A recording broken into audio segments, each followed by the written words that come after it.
Hey, what's up? Happy Valentine's Day. Love is in the air.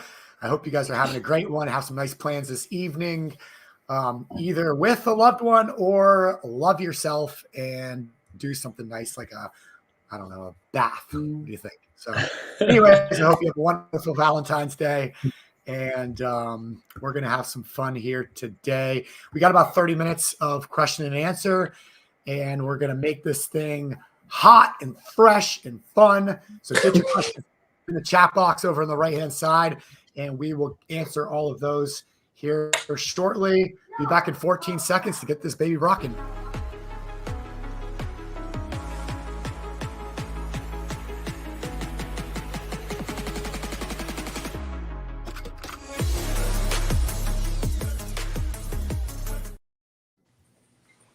Oh, sorry. I always dance to that music. Cut off. I don't even hear so welcome to Ask Me Anything. If you're new here, this is a weekly show we do with all of the BYOB. Be your own banker, not bring your own beer. Be your own banker money mentors, where we answer all your questions about investing and infinite banking and being your own bank and anything else you want to throw at us.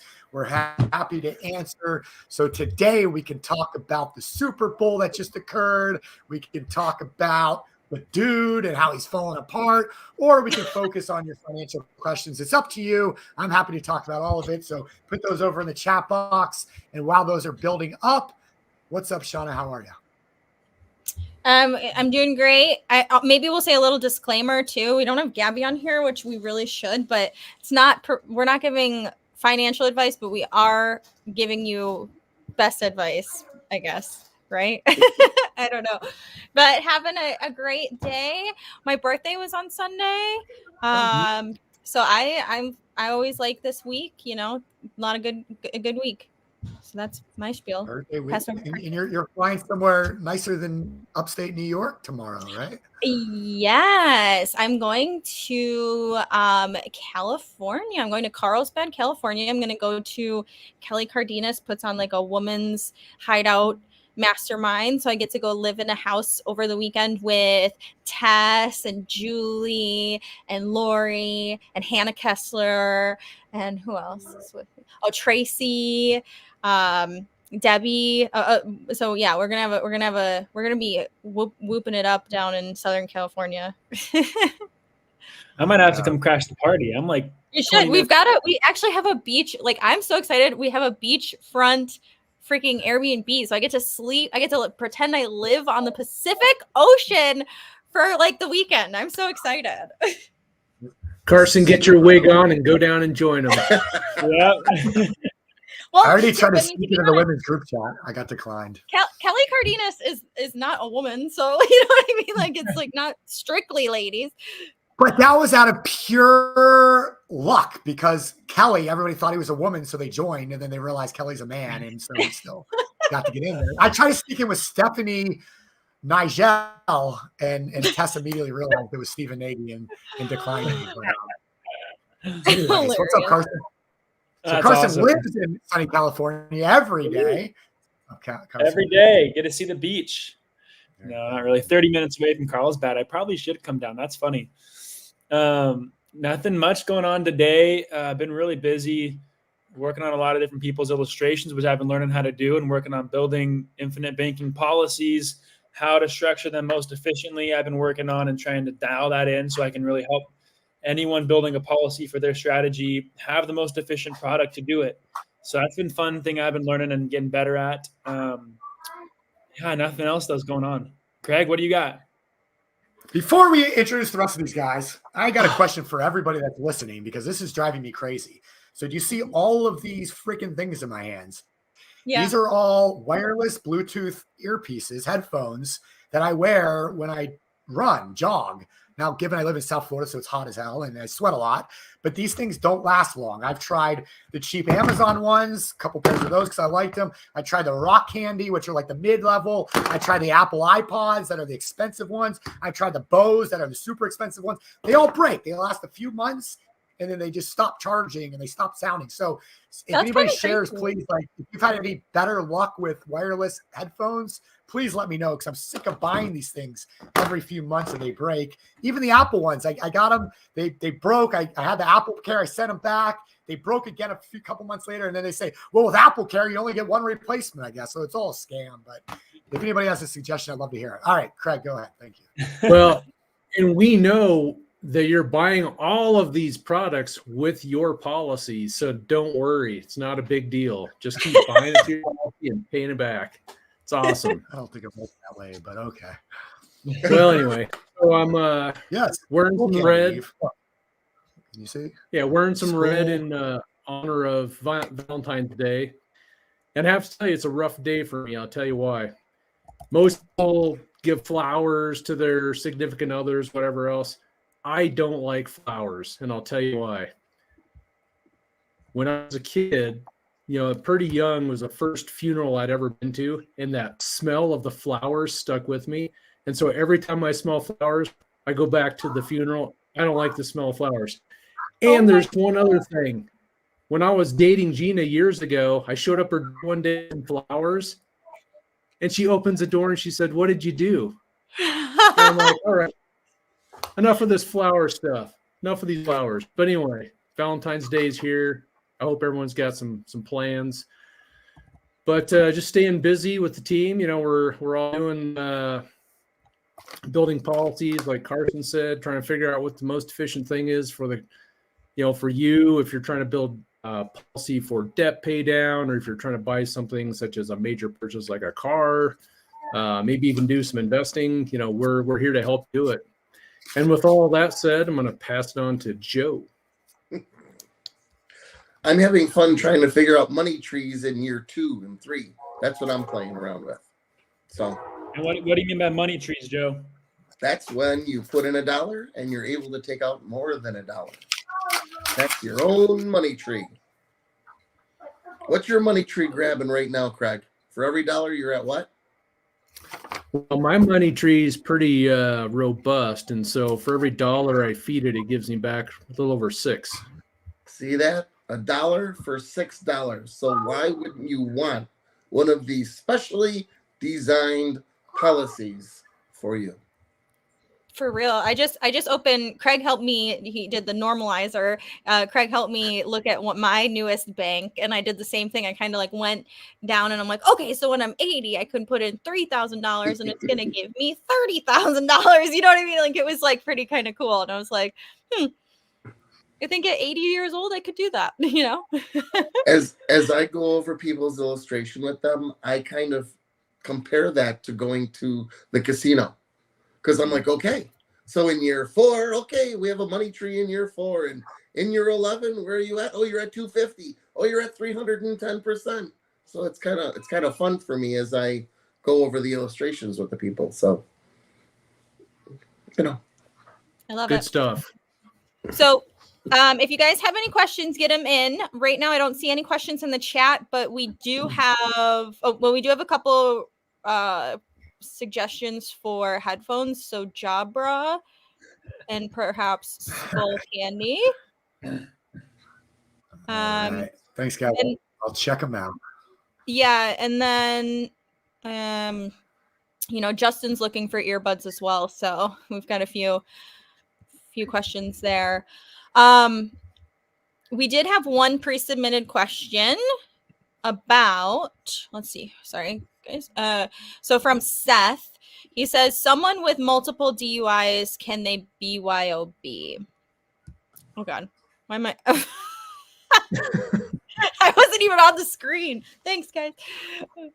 So, okay, somebody with multiple DUIs, can they do BYOB? I'm trying to think of the time frame, and I'll see if I can find it. But typically, there could be some time frames that there has to be between the latest DUI. Joe, do you know off the top of your head what that might be? I do not. I know that it matters if it's a felony or not. So if it's a DWAI or something like that, I guess there's a difference between if it's a felony or if it's a misdemeanor. If it's a misdemeanor, it doesn't count too heavily against the insurance. But if it's a felony, then I think that's where the time frame comes into it. Yeah, so it's possible, but it just depends on the circumstances and the charges. Yeah, and then the most, I still find it fascinating that you think that stuff like that matters when you're getting life insurance, but it is because you pose a risk when you have those certain things on your track record. So they do have to take that into consideration, or that's kind of the only reason why that stuff matters. Little red flags that pop up with the insurance company. Like if you have things in collection, the insurance company says, well, if you have something in collection, how are you going to pay the deposit? How are you going to pay the insurance if you can't pay that bill? So little red flags like that, that's all those things add up. Absolutely. Carlos says he has his appointment with Linus tomorrow to design his policy. Super excited, but also really nervous. Big decision on my life. I actually had my application call with Linus a couple weeks ago. He's super efficient. It was just like boom, boom, boom, boom. We went through the application call. So you're in good hands there. And even working here, I took my medical. I was also like so nervous. Like you can ask anybody. I was so nervous about taking my medical. I was like trying to be as healthy as possible. It's just so weirdly nerve-wracking when you're being judged on like the state of your like health and life. It's very bizarre, but I'm through that now and I'm approved. All right. Henry is saying, how many of you use your policy to give loans to your business? And if not, why did you decide not to? So I'll go first. I just did an investment and I usually make loans from my policy to my business to either like when I was investing in the forklifts or a different investment. So yes, basically I say, my policy is loaning to my LLC this amount of money. And then I take that money from my business checking account and put it into an investment. So I guess everybody else, what is your loans to your business? Or if you're not doing that? My big policy is owned by my business trust. So therefore, any of the money that comes in and out is right from the business trust. So that's the beneficiary also. Mm-hmm. So Joe brings up a good point because I don't remember who asked the question, but the business, so Henry, mm-hmm. So the business could own the policy and do things inside of the business, or you could own the policy personally and then loan money to the business with a promissory note or however you want to do it. So there's some trade-offs there. I mean, if you're taking money out of the business to do a draw to pay the policy on the personal side, there could be some disadvantages to that.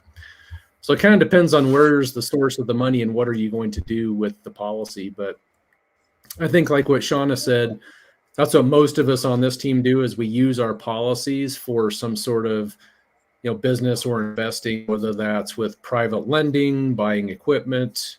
So that's a pretty common practice on our team.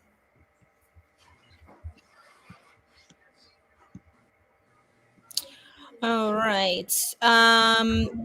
Andrew is asking, once I took out my first car / policy loan, I found I can save for next year's premium and make a car payment to the policy and pay almost 1.5% interest. Am I seeing that correctly?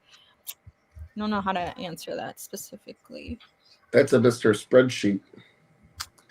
I know, I almost like we Yeah, need to look at what you're looking at. Yeah, I'm trying to work through what the numbers are that they're looking at. So I'm working on a model right now where you put the car in or you put money into the policy, you pull money out, you pay the car off. And I'm trying to figure out what was the true cost of the car. So what's cool, in the very first car you purchase on one of these models I built, you bought a $25,000 car for $600. The next time you buy a $25,000 car, you actually make $9,000.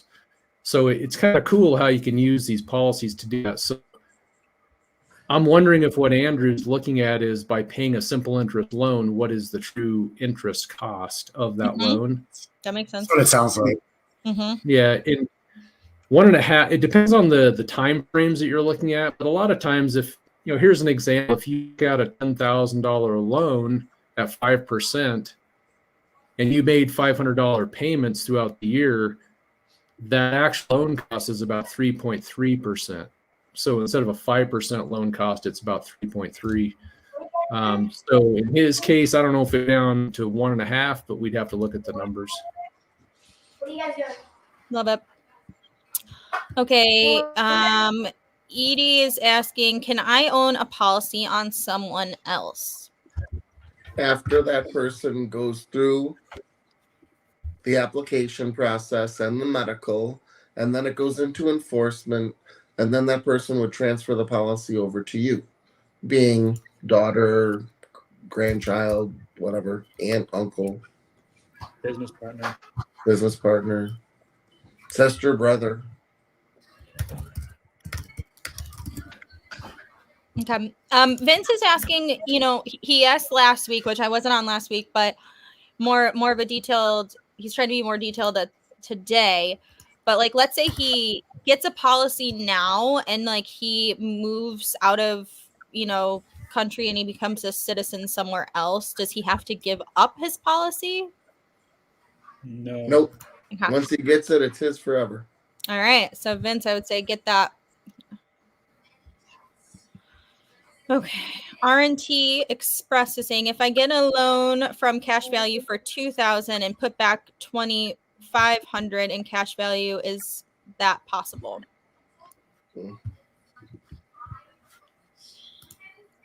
It probably depends, like if you like how much you was outstanding, right? Like I don't know if you can particularly put back.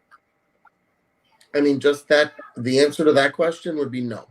Mm-hmm. But I mean, how much are you putting in per month? Are you doing it annually?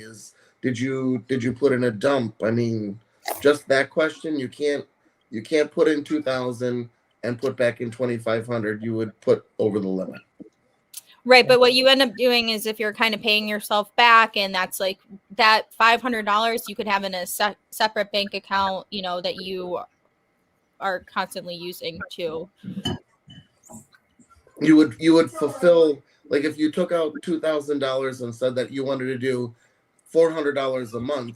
Once you did 8 months or whatever, 7 months, and then came up to that 2,000. You would keep on just putting in that 400, but you want to be utilizing that money too. So hopefully, once you filled up that 2,000, there's another bill that could be paid with that 2,000 or more loans or something to that effect. So then you would still be able to run that 400 through. Okay. So Andrew kind of elaborated a little bit more on his car thing. So he took out $15,000 in that loan for the car. Next year's premium is $10,000, and he makes car payments of $3,300 and pays back in $1,330. Yep. Perfect. And then next year you'll have the $1,330, and then you'll take $10,000 out of that 13, and you could utilize that for the policy. Yeah, and then just keep on running it back in. Love it. Okay, Henry's back again. So how do you make your bank to policy and vice versa transfers more efficient, especially with a segregated checking? Is there a way to direct deposit income into IBC's policies first? I think all of my stuff is automatic transfers, like back and forth. So I pretty much, like when I want to take a loan, I put in my whatever desired checking and routing number, and that goes into that account. And then you can set up automatic repayments to pay back your policy. So you could probably manage that in 20 minutes total. So is this still the bank? This is still against the one with the business and the personal, right? Yep. Okay. Yep. So Henry, you never want to cross the water. So your personal is going to be the policy. You're going to say, give me a loan. It's going to go to your personal checking account, personal to personal. And then you're going to say, I'm going to loan this money from my personal checking account to the business. Now it's crossing the water. Now you need paperwork. Now at the end of the year, you're going to 1099 yourself with a 1099 INT with the interest that you receive. So then you can put that in your Schedule B. So, I mean, you have to cross the water, personal to personal, and then over the water to business. And then when you cross it back over, you'll do the same way. That would be with interest going to a Schedule B. And to answer that, have your CPA help you manage all of that. There you go. Yeah. But I mean, actually, to that point, that is what I did. I took a loan, I put it in my savings account, and then I took that money from my savings account and transferred it over to my business checking account, and I made a loan payment between myself just to track it. Back over the water. Yep. But like, it's just short. You can't take a loan to the business checking account. The insurance company won't let you even do that. So whatever's on the checking account needs to be the owner of the policy. So that needs to go personal. You wouldn't be able to cross the water. I'm going to give shout out to Uncle B-Rad. So jump on a call with a money mentor, insert link here now. And then I'm going to give you guys our new link, which is something I can tell you too, but it's mentors.beyourownbanker.com. That's how you get in contact with us. All right. High Tech is saying, can I have beneficiaries outside of the States? I don't know the answer to that. Okay. And his second question is, what happens if the beneficiary is a minor, which is a great question because one of my policies, they allowed me to have my beneficiary be my daughter who is a minor. Me too. And my newest policy, I made my sister the beneficiary, and she, in my will, she would give that to Harper. So in order for that question, hope they make it to 18. That's what I'm saying. But yeah. Right? I find that so interesting. So in terms of the first question outside of the U.S., when they fill in your beneficiary information, they ask for Social Security number. So I would assume they need to be at least some sort of U.S. citizen. They might not have to live here, but they have to be a citizen, I believe. And then I remember that. Yeah, cool. And then for a minor, when you're 18, what happens if they passed it before 18? Well, in New York, you can be the owner of a life insurance policy at 15 years and 6 months, I believe.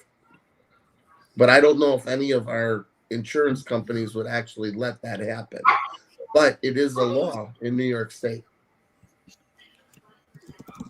I'm going to look it up too. It does seem like you might be able to, is like according to Google, it says the beneficiary of your life insurance policy can be a non-US citizen. So that's, I guess we haven't yet tested that ourselves. I don't think that we've actually had anybody name a beneficiary outside of the US. So I don't think we have like firsthand experience of saying, yes, I did.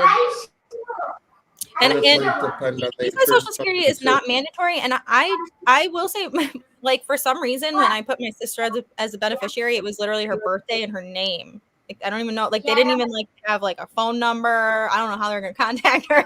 I don't even know. Yeah, I didn't remember that for Ariana either.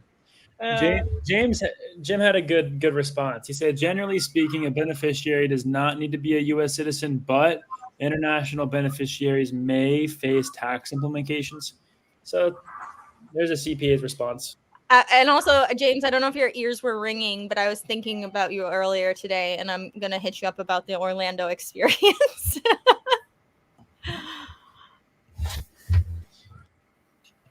All right.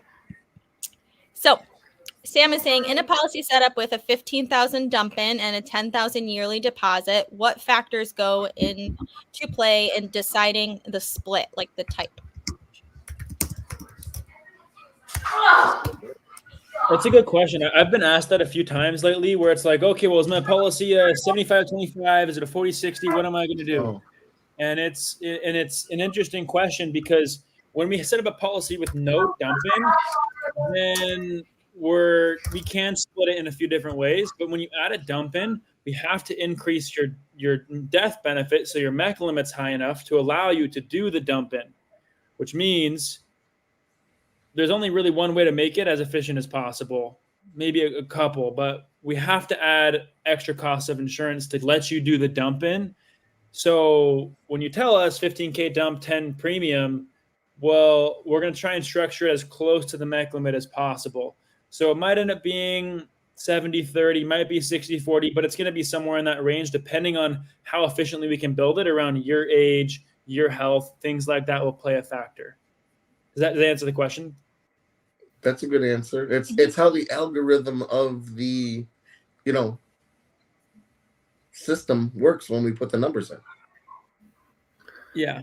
Yeah, and Carson, I think I'd add to that too, where some of it may depend on what Sam's trying to accomplish here, because it's when we talk about these splits like a 60-40 versus a 75-25, there's some trade-offs.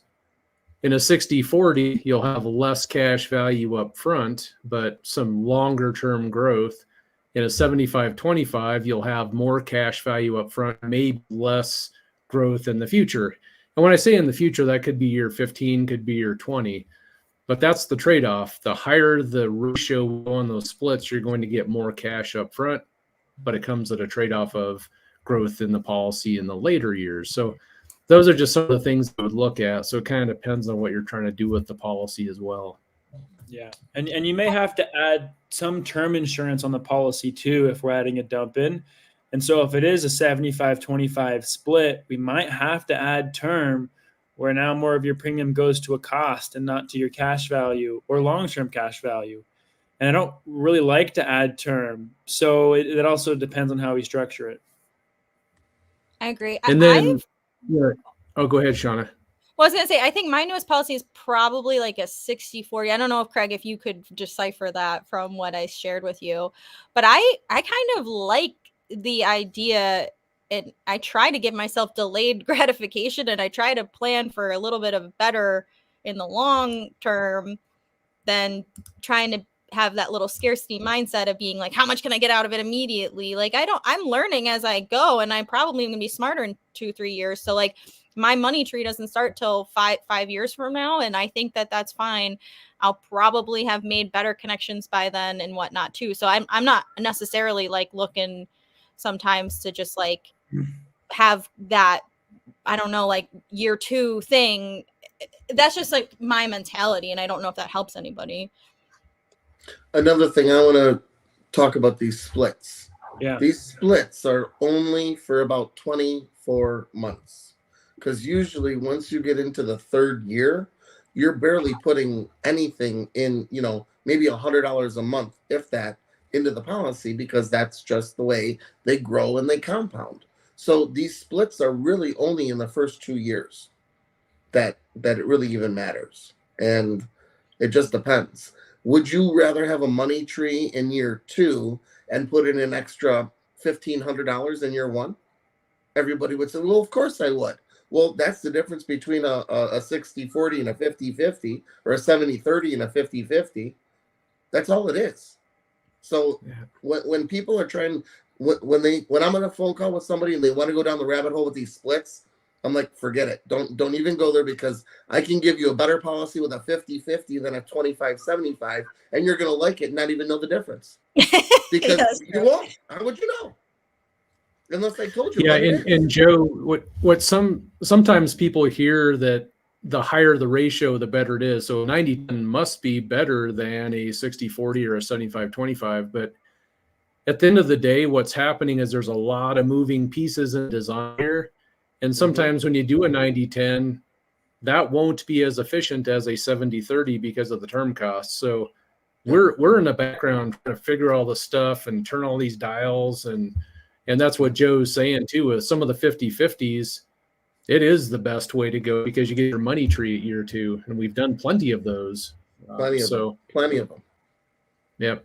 I'm like, woohoo! Sometimes I'm like, oh, I missed it by $1 in year 2. It's okay, close enough. You can't get any closer. If I change it, then it's going to be a Mac. All right, we're good. Yeah. It's funny too. Some people will come to me and say, well, I want the 90-10 because that means you get less commission. And that's how it's supposed to be built. And I'm like, the commission does not matter. Like, If it's a 40-60 versus 90-10, okay, maybe the insurance agent makes more commission, but the policy is not going to be as good. So it's just a false way to look at it. Yeah, that's a super good point. I have a question to you guys too. Is the term rider different than when you have actual term, like a term policy? Are those two different things, or are those the same thing just said differently? But it's still temporary insurance. The term rider is inside of the whole life policy, whereas a term policy is a thing of itself. It's just a term policy. Okay. I was just wondering because I'm actually doing for my first policy from years ago, I have term as well for like $10 a month, and I'm actually going to try to convert that into a convertible whole life and just kind of see how that goes. But I didn't know if like that was, and I'll be the guinea pig to test that for everybody, I guess. But I didn't know if like the term rider was the term policy or if they're two different things. So it's not, is what I'm guessing. No, the term that when we build it, the term actually is inside it that builds enough, that purchases enough death benefit to create so it doesn't do the mech. Yep. It's not like here's the whole life, here's the term, let's put it together. It's actually built like an Oreo. It's already inside of it. It's all that white creamy stuff between the wafers. That's right. It's like an Oreo. It's already built inside. You can't take an Oreo apart and separate it. No, you got to keep it together. All right. I'm gonna do kind of rapid fire. We love you guys, but we are gonna try to shut down a little bit earlier today. So A1 is asking, does being on Social Security disability insurance, I think, automatically disqualify you for these type of life insurances? I want to say no. I'm going to say no as well, and it might even be a depends on what the disabilities are, but I think it's so one of the things we can do, A1, is we can run it through preliminary underwriting. So if there's a specific situation, we can find out if they would consider insuring you if you have a specific situation. So we can do that without going through the whole process, but it's possible. Yeah, it's probably worth more than just like asking us and getting an answer. I almost would. It's probably worth the effort of pushing forward and then just getting actually like told no. You know what I mean? Like, so I would encourage you to try. And again, I'll pull up for anybody who wants to book a call with anyone on our team, you go to mentors.beyourownbanker.com. So Dominic is saying, when you lend out, why do some pay back in interest only and not interest in principal? Please explain. So like in real estate, how most of your deals are interest only versus a payment that is part principal and interest. Oh, when you pay back an interest, usually 9 out of 10 times, I mean, the things that we do, it is just simple interest. When you include interest and principal, now you're talking about amortization 99% of the time. And when you lend, you're just paying back in simple interest. You know, if you lend out $100,000 at 12%, you're just going to get $1,000 until 6 months later, 8 months later, when you get your principal back with the $100,000. That's why there's not principal and interest. That's my answer. I mean, that's what I've been lending on for like the last 10 years. So. Right. And I will say I don't know why you would do that, like what the true explanation is, but if it feels fine, like if I were to lend Carson 20 grand and he just pays me interest and then eventually he gives me my 20 grand back in one big old chunk, like I personally want that. That's the way I want it.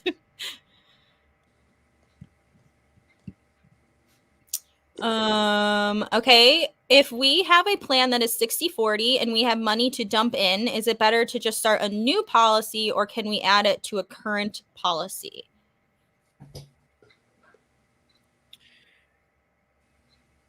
It depends on how much room you have in your policy. So if, let's say your dump-in amount that you have is $5,000, can you put that $5,000 in premium of your existing policy? That would be one of the questions. And then the other piece is if you're starting up a new policy, are you at a point where you have the cash flow to keep both of these things going and healthy and growing? And so I think we'd want to see how much room you have in an existing one would be part of the equation. Okay. Sam is saying, I appreciate all the responses. Yes, I've watched several of your videos. That is why I ask about the split. So is a dump-in necessary or not? Not necessary. Yeah, it's not necessary. Honestly, it's really just if you have it. If you like. Well, it depends. I mean, it depends on what they're going to do next. I mean, if they have a $10,000 credit card bill and they have a... I accidentally clicked on that too, which is hilarious. I accidentally clicked on where you're saying depends. It depends.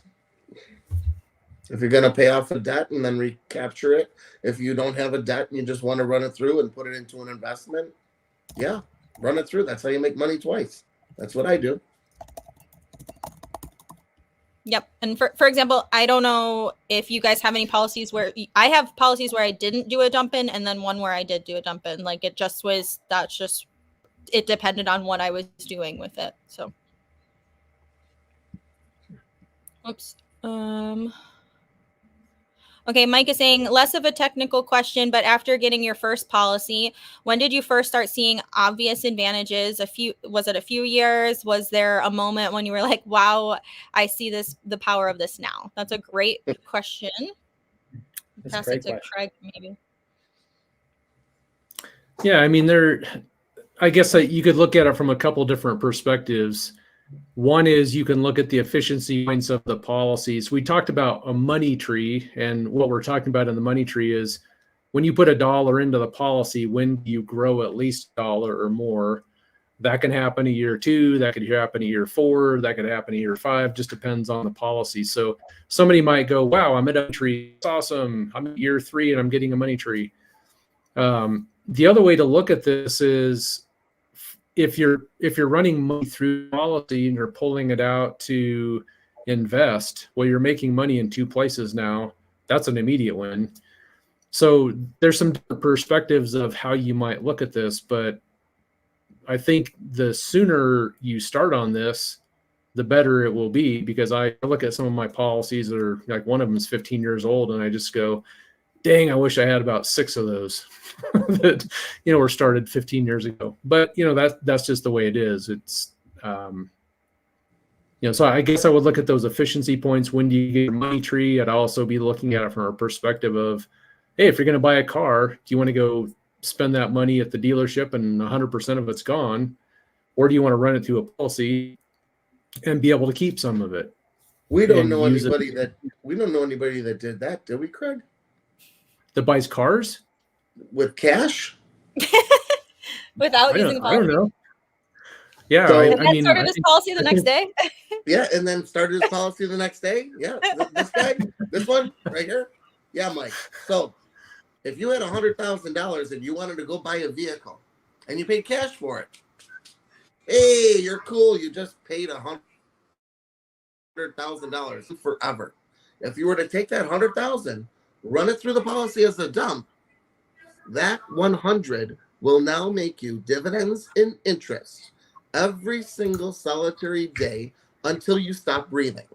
So back in 2019, when I did this, 19, 20, 21, 22, 23, 24, I lost $9,000 in 19, $11,000 in 20, $13,000 in 21, $15,000 in 22, and $18,000 in 23, and probably going to be about $20,000 in 24.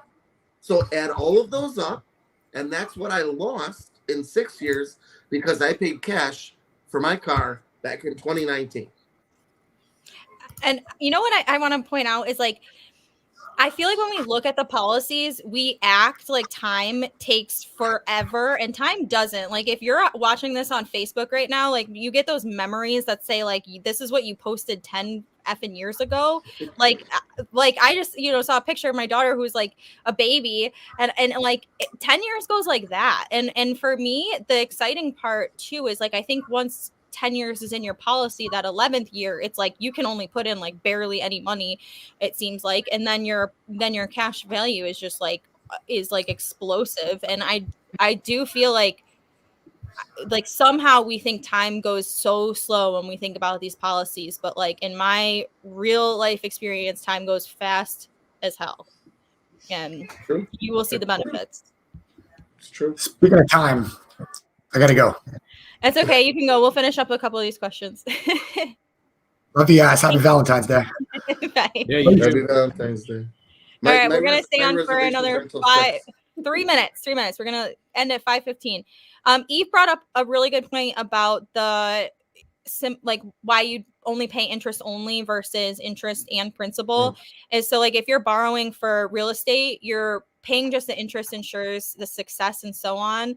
And then Tess brought up a good point is like as you're paying principal down, you're making less and less interest actually. So it's kind of in a lender's point of view better to just hand over all the money and make interest on all of it the whole time versus it sort of being paid off and less and less and less, like you said, Joe, amortized. Right. Okay, so J10 is saying, I have a second lien HELOC and used 50% to consolidate bad debt, I think. I have $15,000 in cash. Do I start a policy with $15,000 or use that to pay down the HELOC directly? So that is a great question. And he is adding, I'm 42 and only thinking about not losing time in starting the policy. So back to that $15,000, does he pay it on the HELOC or does he take advantage of time that we were just talking about and put that into a policy first?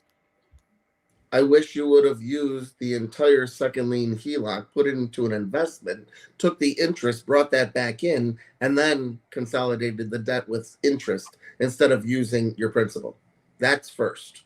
So now we got to come and climb out of the hole instead of build the hole and keep on filling it up. So now we're kind of taking one step forward and 2 steps back. Yes, you should put money into a policy and then run it back in. Well, I don't know. Is that going to create a double hole? Is that going to create a double hole, Craig? I mean, it can. Part of the question is what. So if the 15 goes back into the HELOC and the HELOC paid off, now what are you going to do? Sit with the money in your rafters? So because then we can move it again. I guess yeah. I don't know how much the second lien HELOC is. Well, that's true. But what we always like to say though is like, make that $15,000 make you money that then pays the HELOC, right? Have that makes something for you. Right. So if you were going to take the money out of the HELOC and put it into an investment, that money would make money for you. If you're going to do that, you might as well run it through the policy as a dump and then put it into the investment because now you're going to make money twice. So on my phone calls, I ask people, how do you make free money? You go to the bank. You get $100,000 in a line of credit. They put it into an account. You find somebody who wants to borrow that $100,000. Carson, will you borrow my $100,000 at 12%? Let's say I have a 6% HELOC. Second month, Carson gives me $1,000. I take $500. I pay the bill, the HELOC. I got $500 in my hand. Month 2, Carson gives me another $1,000. I pay the bill, $500. I have $500 in my hand. He does this for a year. A whole year, and then he gives me the 100 back. I put the 100 back into the HELOC. How much did the HELOC cost me? 0. How much is in my hand? $6,000. That's how you make free money.